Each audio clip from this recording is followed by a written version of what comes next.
Hello everyone, and welcome back to the rustling autumnal forest of Squirrel Clan, where we are going to be stepping into quite a bit of drama with our wonderful warrior cats today. Let's just say I took a quick peek at just how everyone was doing, just to make sure everything was alright, and there are some developments. There are definitely some developments that are happening independent of my meddling that I think all of you are going to be quite fascinated with. So I hope you guys are getting comfortable and settling into your seats in Silver Pelt, and I love that name. Some of our patrons suggested that we call like those of us instead of StarClan members because like we are not StarClan. We have many StarClan cats, right? So they suggested the name Silver Pelt, and to say like as creators we're kind of like hanging out in Silver Pelt together creating the stars, which I thought was really wonderful.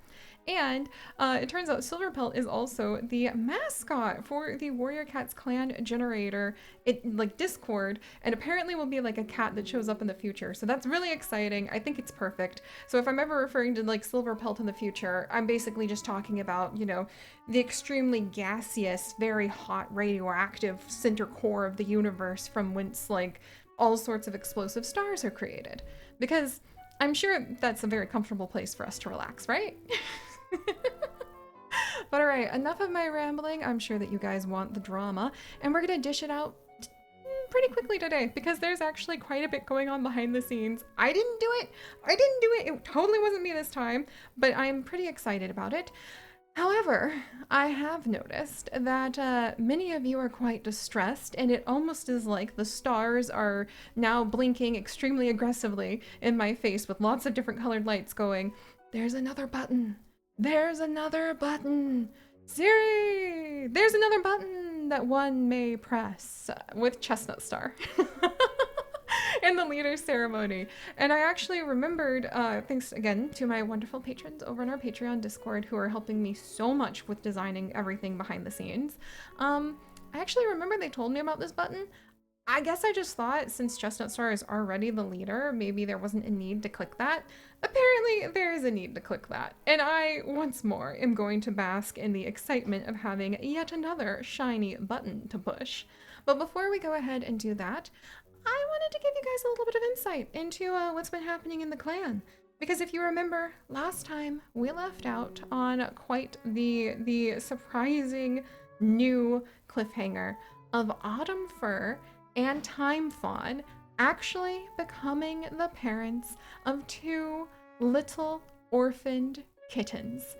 Yes, so these two kittens were discovered brand new. They had just been born next to Alder, their deceased mother, who was a former clan cat who had been banished, and she died giving birth to the two of them. They had different names, but, you know, instead of keeping the name Minnow and Otter, like they were given by their mom, Autumn Fur couldn't help but think as she cradled these little scraps up against her in the medicine cat den, staying very far away from Prancetail, who actually we wouldn't be in the den, we'd be in the nursery. Yeah, we don't want to go near Prancetail in the den right now because she has green cough. Yeah, no. Actually, I could see how that would make Autumn Fur extremely nervous to continue helping out inside of the medicine cat den now that I think of it. So we'll say when she's quote unquote in the medicine cat den as an apprentice right now, she's actually like in the nursery taking care of these two kittens. So yes, Autumn Fur, who had been thinking about having kits with her mate Time Fawn for quite a while, and he had just been thinking about having kits this moon too, decided to take these two little ones in. And they had to face quite the question. Do they tell the kits about the history? Their lost mother, who is now one in StarClan, Alder? Do they let them know that she died and they don't know anything about her? They don't know her personality. They don't know like where she came from. They don't know who her mate potentially was. It almost seemed a little cruel to leave the kits with so many questions when instead perhaps they could be given a different story that, rather than leave uncertainty lurking in their heart, could give them a sense of security and a very safe place within the clan that they will be raised in. And it was with that line of thinking, friends, that Autumn Fur and Time Fawn actually discussed quietly amongst the clan just a bit and decided to just let go of the fact that they were born outside the clan and just always consider them as the children of Autumnfur and the children of Timefawn. So if you come over to family here, you can see that Timefawn, he's also Chestnut Star's father properly now, but Timefawn and Autumnfur are actually the parents of our two new little orphaned kits. Yes, even though you and I know up in Silverpelt and StarClan, I should say, that these, and StarClan knows too, which is going to make it really interesting with Alder in the future. I'm definitely going to maybe have some sort of potential wildcard event that I will add into my random generators, because I don't think that Alder would appreciate that she's being completely erased from her kids' lives. I think she really did love them and wanted the best for them, and she was so relieved to know that her kids were in safe hands. But that doesn't mean she never wanted them to even know about, like, never even know about her, and that would just be so hurtful.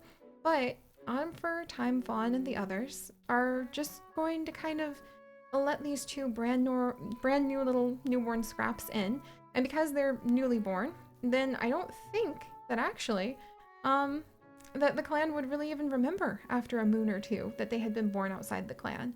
Because from day one of their life, they have been in Squirrel Clan and under Autumnfur and Timefawn's care. So I could see how, even though you think that would be a fact that everyone would like remember or maybe throw in the kid's face when they're older, your mother was really outside the clan. No. Everyone just accepts this. And just accepts that, yeah, that our two new little kits actually just have Autumnfur and Timefawn as their parents. Yeah, totally not gonna blow up in our face by having some sort of StarClan related event or Some of you have even been suggesting that perhaps our wonderful Alder's mate might show up.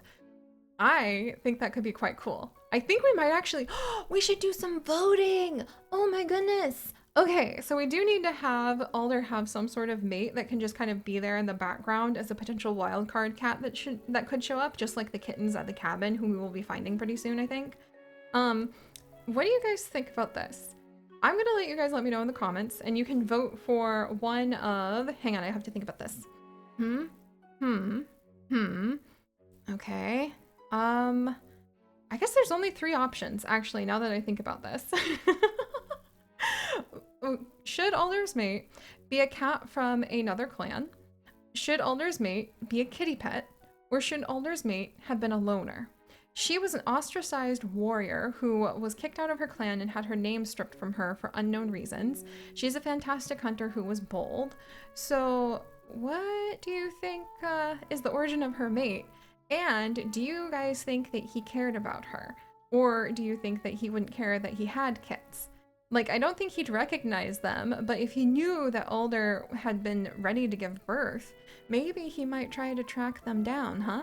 And since now Seri knows how to edit the relationship files, I could see, you know, the kittens maybe suddenly swinging really quickly from, oh, I love mom and dad, to completely disliking and not respecting them and having their trust shattered. Oh my gosh, there is a trust mechanic. Think of that, friends.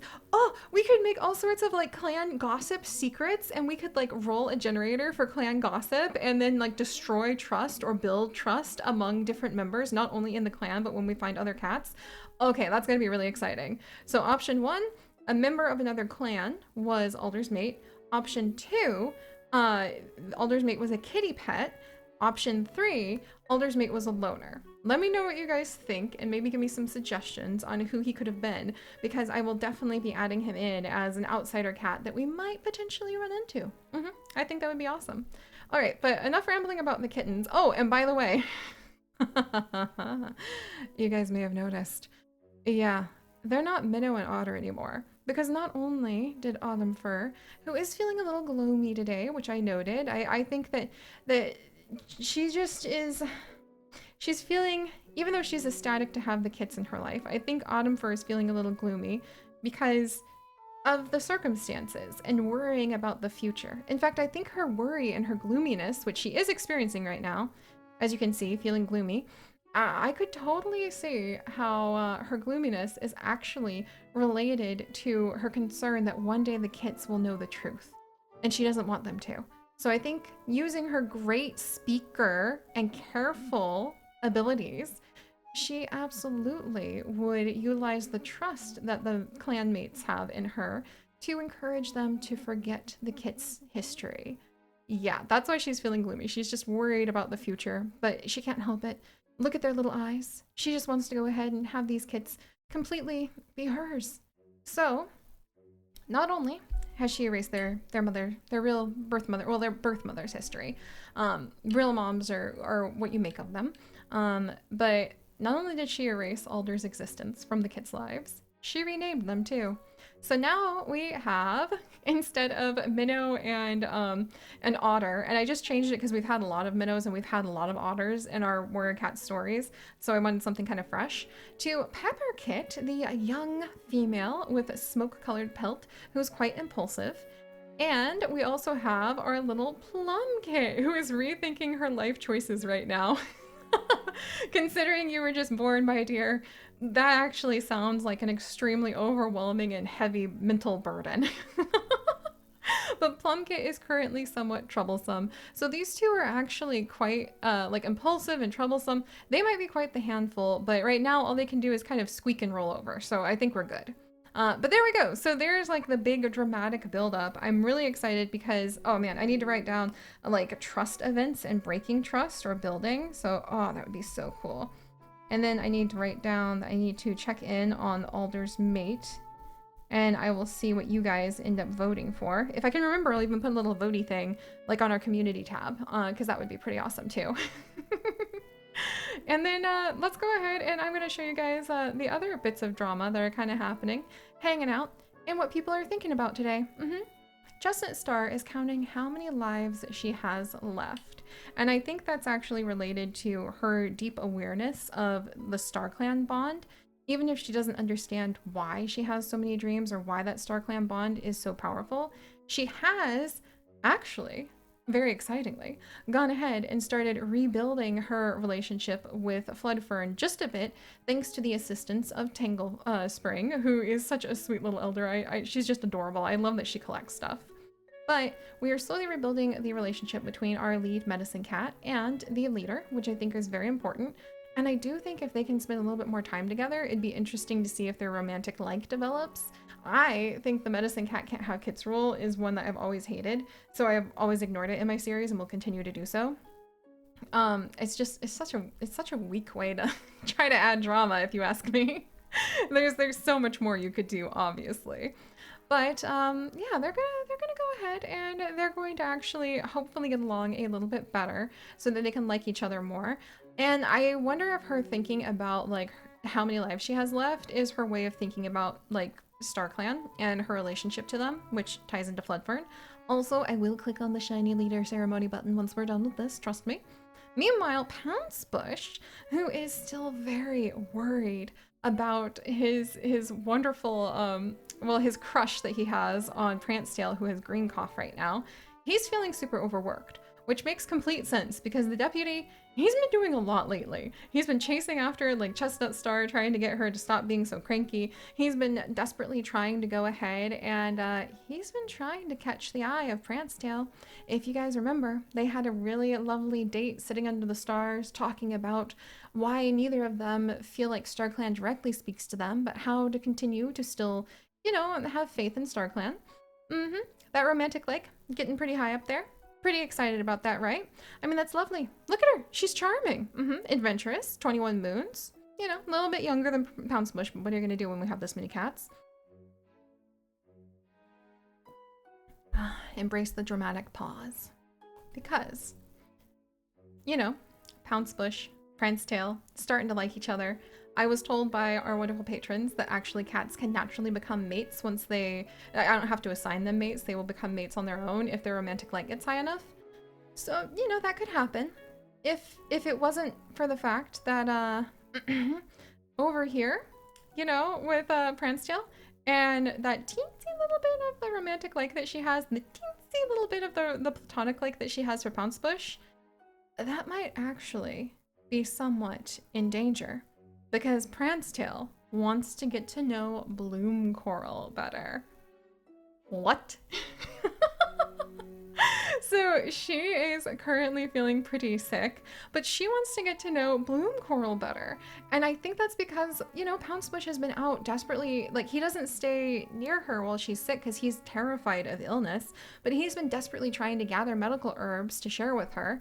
And you know who tends to stay inside of camp and not really like leave very often? And who, like, you know, is sort of showing up and being playful because he's trying to show off for Honeywing. But he ends up showing off himself quite a bit. Oh, hold still, won't you?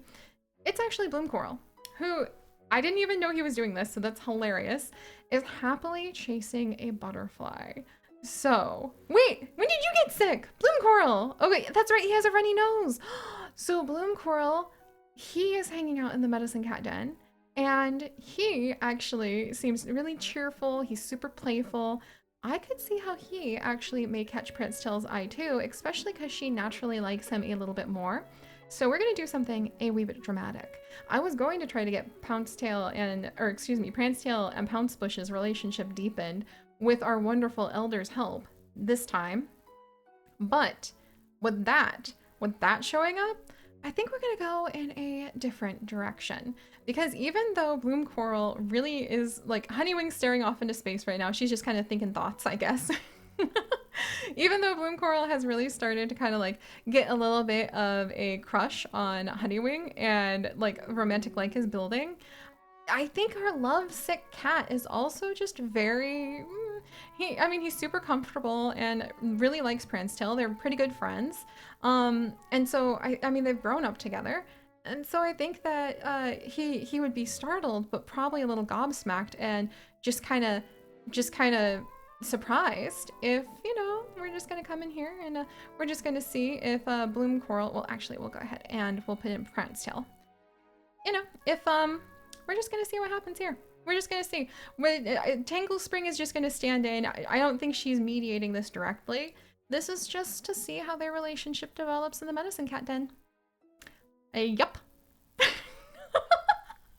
So now there's a crush in this direction too. Oh, I wonder what's gonna happen. Like, I really want Honeywing and Bloom Coral to kind of be together, and Pouncebush loves Prancetail, but I'm gonna go with whatever like the cats want us to do. So Bloom Coral, you know, he's feeling super duper comfortable with Prancetail. She's feeling super comfortable with him.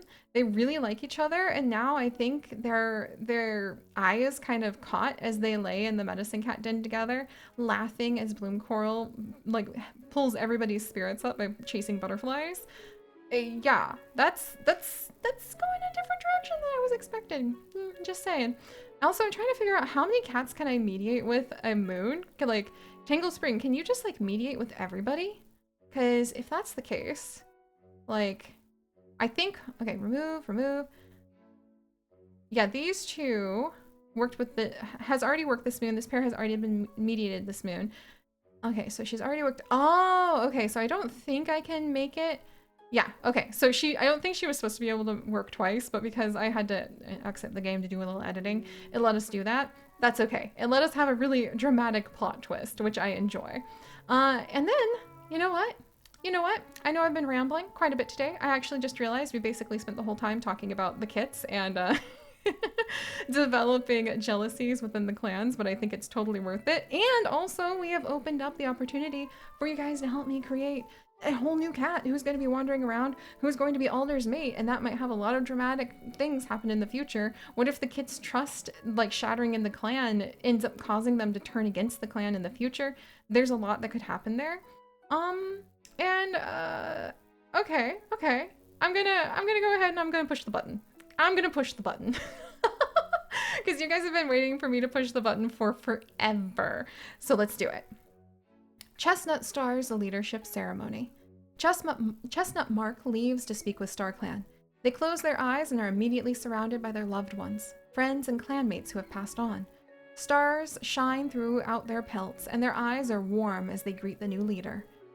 I would like to say, actually, you know, it being StarClan, them being really happy that she's been, you know, reborn, so they'll leave her alone. I think they'd be smiling at her because they're like waving bye-bye. I'm like, glad to see you're going back down to the earth. We're gonna have a much more peaceful time up here without your crankiness. A queen introduces themselves as Bittern Eye. They softly touch their nose to Chestnut Mark's head, giving them a life for duty. Ooh, maybe I should add these cats into StarClan if I can. That would be really cool. Vinefoot walks up to Chestnut Mark next, offering a life for confidence. They smile and state that the clan will do well under Chestnut Mark's leadership. Wheat Kit! No!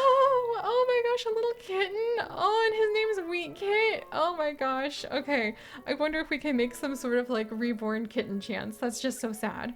Wheat Kit introduces themselves and bounds up to the new leader, reaching up on their hind legs to give them a new life for hope. Little Ice states their name and steps forward to give Chestnut Mark a life for endurance. Dry Paw, an unfamiliar apprentice, stretches up to give a life for mentoring. Their eyes glimmer as they wish Chestnut Mark well and step back for the next cat. Root Whistle, an elder, introduces themselves and strides forward to give a new life for empathy. Egret Fur, an unknown warrior, gives a life for friendship. The cat turns around to take their place back in StarClan, leaving room for the next cat to give a life. Okay, this is interesting. The next cat is not familiar. They smell of catmint and other herbs and have a noble look to them. The cat tells Chestnut Mark that their name is Scorchheart. They offer a life for devotion. Buzzard Star, one of StarClan's oldest leaders, looks at the new leader with pride. They give a last life, a gift of knowing when to fight and when to choose peace. StarClan hails Chestnut Mark by their new name, Chestnut Star, telling them that their old life is no more. They are granted guardianship of Squirrel Clan and are told to use their new power wisely. The group of starry cats yell Chestnut Star's name in support. Chestnut Star wakes up with a new strength in their body and knowing that they are now ready to lead the clan. That's so fun! Is this gonna stay the same forever? I'm gonna very carefully take some screenshots just in case, because I would love to add these like cats into StarClan. That would be so fun. And actually, I should be like checking in on the StarClan cats more often to see what Vinefoot actually wants to do. Here to guide dead cats into StarClan. It'd be really interesting if I could see what she thinks, but I think she will always just be the guide for all of the cats, which is fine. She has a big scar and I never noticed. Heck! Wow. I hope she chose to keep that in the afterlife. I would want to be able to pick and choose like all my wounds. I don't want to look like a zombie. Wow, so that's really fun. And that makes a lot of sense to do today since Chestnut Star is counting how many lives she has left. And I actually think, is that still the same?